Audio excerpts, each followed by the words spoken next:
ईरा आज की टिपिकल लड़की नहीं थी। वो प्रैक्टिकल नहीं, बस थोड़ी अवेयर थी। लोगों पर भरोसा करने से पहले वो खुद को ऑब्जर्व करती थी। कौन सुनता है, कौन समझता है और कौन सिर्फ बातों में मीठा है। डिज़ाइनिंग स्टूडियो की जॉब में वो अपनी क्रिएटिविटी के साथ अकेली ही खुश थी और अपनी इसी दुनिया में किसी को जगह देना आसान नहीं था। वो दिन गर्मी का था। वर्क स्पेस की एसी जैसे किसी से नाराज़ थी। ईरा लैपटॉप पर झुकी थी जब उसके बगल में किसी ने बड़े ही सहज आवाज़ में कहा, चार्जर शेयर कर सकती हो क्या? मेरा वायर फिर से शहीद हो गया। ईरा ने बिना एक्सप्रेशन बदले चार्जर आगे बढ़ा दिया। रेहान हंस पड़ा। थैंक्स। तुम उन लोगों में से हो जो हेल्प भी साइलेंटली करते हो। बहुत कम देखने को मिलते हैं तुम्हारे जैसे। ईरा पहली बार थोड़ी मुस्कुराई। उसे हंसी उसकी बात पर नहीं, उसकी टोन पर आई थी। बिल्कुल सहजता से उसने कहा, इम्प्रेस करने की कोशिश किए बिना। यही पहली बात थी जिसने उसे लाइटली कंफर्टेबल किया। अगले कुछ दिनों में उनकी छोटी छोटी मुलाकातें होने लगीं। लिफ्ट में, कॉफ़ी मशीन पर और कभी गलती से प्रोजेक्ट में ओवरलैपिंग टास्क पर। रेहान हमेशा काम की बात शुरू करता और बात किसी रैंडम टॉपिक पर ख़त्म हो जाती। तुम लोग इतनी क्वाइटली कैसे काम कर लेते हो? मैं तो बैकग्राउंड नॉइज़ के बिना एग्जिस्ट ही नहीं कर पाता। ईरा उसकी बातें सुनकर थोड़ा हंस देती और उसे खुद पर हैरानी होती। वो किसी पर इतनी जल्दी हंसती नहीं थी। और फिर वो एक शाम जब स्टूडियो की लाइट चली गई और सब लोग पैनिक कर रहे थे, रेहान पास आया और बोला, तुम इतनी साइलेंस में भी नोटिसेबल हो। ईरा पहली बार उसकी आंखों को 3 सेकंड से ज़्यादा देख पाई, जैसे किसी ने उसकी चुप्पी को भी एक क्वालिटी की तरह देखा हो, कमजोरी नहीं। यही वो मोमेंट था जिसने ईरा की गार्डेड बाउंड्रीज में पहली दरार डाली। ईरा आमतौर पर किसी से ओपन नहीं होती थी, पर रेहान की 3 चीज़ों ने उसे खींच लिया। उसकी सुनने की हैबिट। रेहान की सबसे बड़ी स्ट्रेंथ थी उसकी सुनने की आदत। आज की दुनिया में सब बोलना चाहते हैं, पर सुनना। रेहान जेन्युइनली सुनता था, बीच में टोके बिना, जज किए बिना। ईरा की ये पहली कमजोरी थी, उसकी बातें जो दिल को समझती थीं। रेहान कभी डीप बातें नहीं करता था, बस छोटी छोटी बातें लेकिन सीधी दिल में उतरने वाली।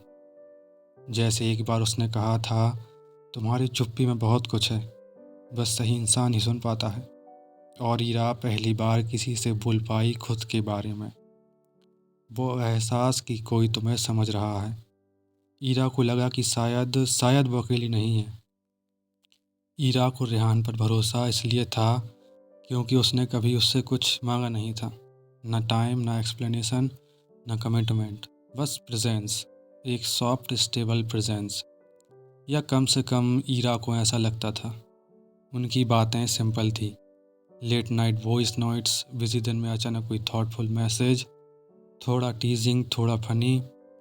एक रात ईरा ने पहली बार अपना थोड़ा पर्सनल हिस्सा शेयर किया। मुझे लोगों को खो देने का डर रहता है, इसलिए मैं डिस्टेंस रखती हूँ। रेहान रुका, फिर बोला, टेंशन मत लो, तुम मुझे लूज़ नहीं करोगी। I am always here. ये लाइन सिंपल थी, पर ईरा के भीतर कुछ सॉफ्ट सा खुल गया। लेकिन सच्चाई हमेशा जोर से नहीं आती, वो बस शांति से आपके सामने खड़ी होती है। कुछ दिन बाद ईरा को रेहान का बिहेवियर बदलता लगा। ड्राई रिप्लाईज, कम टाइम, ज़्यादा एक्सक्यूजेस। ईरा ने एक बार पूछा भी, तुम थोड़े अलग लग रहे हो। रेहान ने वही क्लासिक लाइन कही, बस बिजी था, तुम ज़्यादा सोचती हो। ईरा ने मान भी लिया। कभी कभी अपनी ही फीलिंग्स पर डाउट करना एक आदत बन जाती है। लेकिन एक सुबह उसे रेहान की एक स्टोरी दिखी। कैफे में बैठा हंसता हुआ, सामने कोई और लड़की थी और कैप्शन था, some people just feel like home. Ira की सांस अटक गई। ये वही लाइन थी जो उसने उसे 3 हफ्ते पहले कही थी, वर्ड टू वर्ड। जैसे उसकी बातें कस्टमाइज नहीं, रिसाइकल्ड थी। उसने रेहान को टेक्स्ट किया, you are with someone? Rehan ने कैजुअली जवाब दिया, हाँ बट इट्स नथिंग सीरियस। तुम अलग हो, तुम्हारा कंफर्ट अलग है। ईरा देर तक मैसेज पढ़ती रही। ये धोखा नहीं था, ये वो पेनफुल क्लैरिटी थी कि रेहान सबके साथ कंफर्टेबल था, बस हर किसी को अलग अलग वर्जन दिखाता था। और तभी ईरा को वो सबसे सिंपल ट्रुथ समझ आया, धोखा हमेशा उन्हीं से मिलता है जिसे हम अपना समझ लेते हैं, वरना धोखा नाम की कोई चीज़ होती ही नहीं। पेन रेहान ने नहीं दिया था, वो भरोसा जो ईरा ने रेहान पर किया उसने पेन दिया था। और यहाँ रियलाइजेशन किसी भी चीज़ से ज़्यादा ज़रूरी होता है।